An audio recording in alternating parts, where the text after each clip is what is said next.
বন্ধুরা, একটি রহস্যময় পরিত্যক্ত শহর যেখানে সময় থমকে গেছে। নাম মির্জাপুর, এককালে গুঞ্জরিত এক প্রাণবন্ত শহর, কিন্তু আজ সেখানে শুধু ছায়া ঘুরে বেড়ায়। একজন যুবক সেখানে যাওয়ার সাহস করে, এবং যা তারা দেখে তা তাদের জীবনের সবচেয়ে ভয়ঙ্কর অভিজ্ঞতা হয়ে দাঁড়ায়। মির্জাপুর ছিল একসময় ব্যবসা বাণিজ্যের কেন্দ্র, কিন্তু 1925 সালে একটি অদ্ভুত ঘটনার পর শহরটি খালি হয়ে যায়। শহরের প্রভাবশালী জমিদার রায় বাহাদুর প্রতাপ সিংয়ের কুঠিতে এক রাতে গণহত্যার ঘটনা ঘটে। সেই রাত থেকেই শহরে অস্বাভাবিক ঘটনা ঘটতে শুরু করে।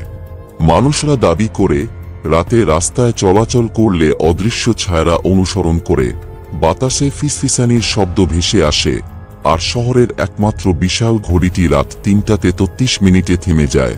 বন্ধুরা, একদিন একটি ইউটিউব দল, রিয়াজ, অনিক, তৃষা এবং স্বামীর নতুন কন্টেন্টের সন্ধানে মির্জাপুরে যায়। তারা শহরের প্রধান প্রবেশ পথে পৌঁছানোর পরই অদ্ভুত কিছু লক্ষ্য করে। চারপাশ নিস্তব্ধ, পাখির ডাক নেই, বাতাসও যেন ভারী। তারা শহরের প্রধান রাস্তায় হাঁটতে শুরু করে। চারদিকে পুরনো ছেঁড়া ব্যানার, দোকানগুলোর শাটার ভাঙা, আর বাড়িগুলোর দরজা অর্ধেক খোলা, যেন কেউ তাড়াহুড়ো করে শহর ছেড়েছে। তাদের ক্যামেরায় অদ্ভুত কিছু ধরা পড়তে থাকে, আকস্মিক ছায়া, ফিসফিসানি, আর দূর থেকে কারো হাঁটার শব্দ। তারা এক পরিত্যক্ত স্কুলে প্রবেশ করে, যেখানে ব্ল্যাকবোর্ডে আজও চক দিয়ে লেখা, এখানে এসো না, ফিরে যাও। হঠাৎ সামির বলে ওঠে, আমি কারো নিঃশ্বাসের শব্দ শুনছি।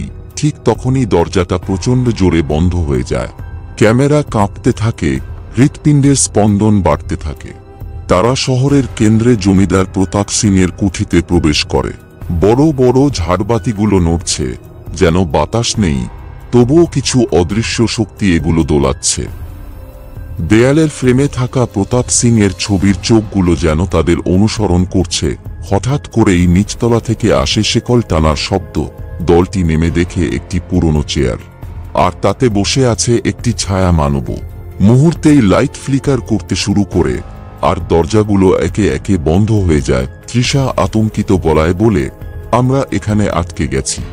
এক বিকট ভয়ঙ্কর চিৎকার শোনা যায়। ক্যামেরা কেঁপে ওঠে এবং ভিডিও কাট হয়ে যায়। এই ভিডিওর পর কেউ তাদের খুঁজে পায়নি, কিন্তু রাত ৩টা ৩৩ রিয়াজের ফোন থেকে একটি ভয়ানক মেসেজ আসে, আমরা এখানেই আছি, ফিরে এসো। এই ভিডিও কি সত্যি? মির্জাপুর কি সত্যি অভিশপ্ত? কেউ কি সাহস করে এই শহরে যাবে?